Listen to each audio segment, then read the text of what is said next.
Most people think surviving 24 hours in America's most expensive city without spending a single dollar is straight up impossible. I mean, it sounds crazy, right? So for this explainer, I ran an experiment. An illegal-looking but 100% legal experiment where I tried to live on literally only free government and public resources in New York City for a full day. And to bring this to life and make it super engaging for you guys, I've mapped out the whole journey using my signature sticky animations. Stick around, because what happened by hour 6, it completely broke my expectations.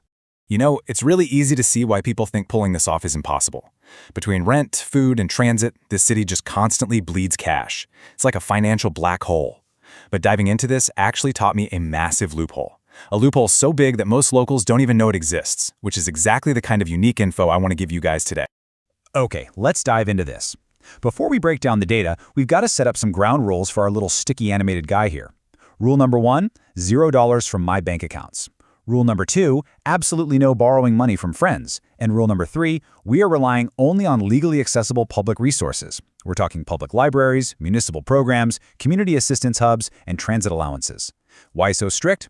Because millions of dollars in public aid literally go unclaimed every single year, simply because people don't know how the system is actually structured. So, morning one kicks off at 7:30 a.m. over in Brooklyn, and my very first immediate need, transit. You literally cannot survive or navigate a massive city like New York if you can't actually move around it. And man, this illustrates a huge divide. See, your standard tourists, they'll just casually drop $30 a day on cabs and trains without even a second thought. But on the flip side, New York actually runs incredible programs like fair fares, along with specialized municipal transit assistance for qualifying low-income residents. And these programs, they cut transit costs drastically.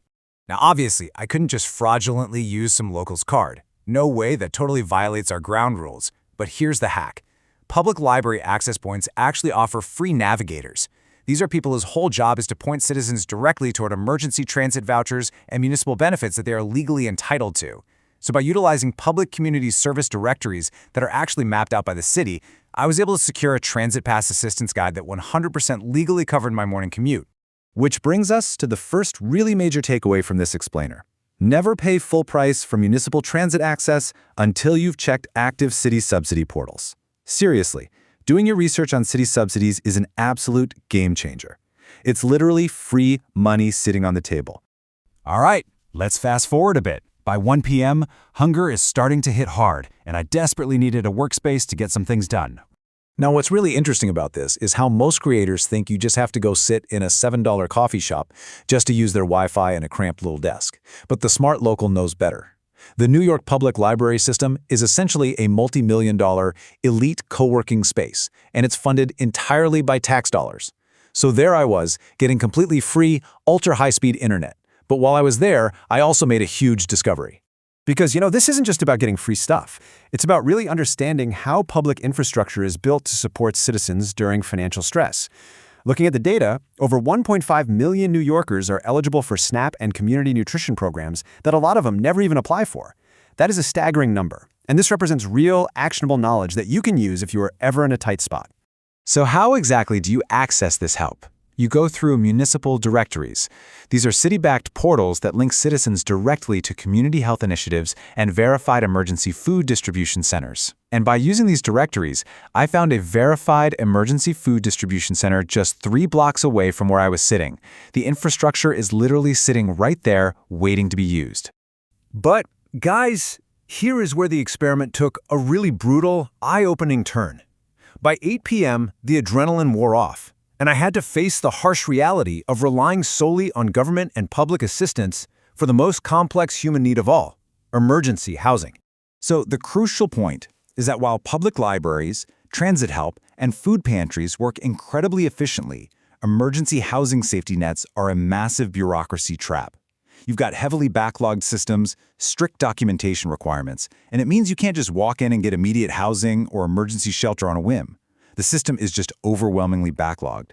You're looking at hours and hours of intense intake processes, and it really proves a vital lesson. The safety net exists, sure, but navigating public resources requires extreme patience, persistence, and some really deep bureaucratic knowledge. Relying on it completely is a grueling reality test, for sure. Just looking back at the timeline for the day, we had free transit secured by 7:30 a.m. We had food and an elite workspace acquired by 1 p.m. But then we hit that housing backlog wall incredibly hard at 8 p.m.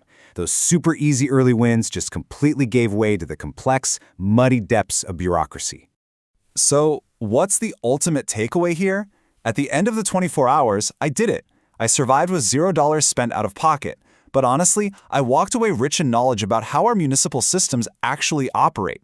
I realized the real value wasn't just saving a few bucks, it was uncovering just how much public infrastructure goes totally underutilized simply because people don't know their rights or where to look.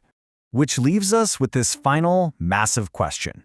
What are your taxes already paying for? If you ever find yourself needing a reset, or honestly, if you just want to understand how cities support their populations, look up your local municipal resource guides today. You might be completely surprised by what you're already paying for.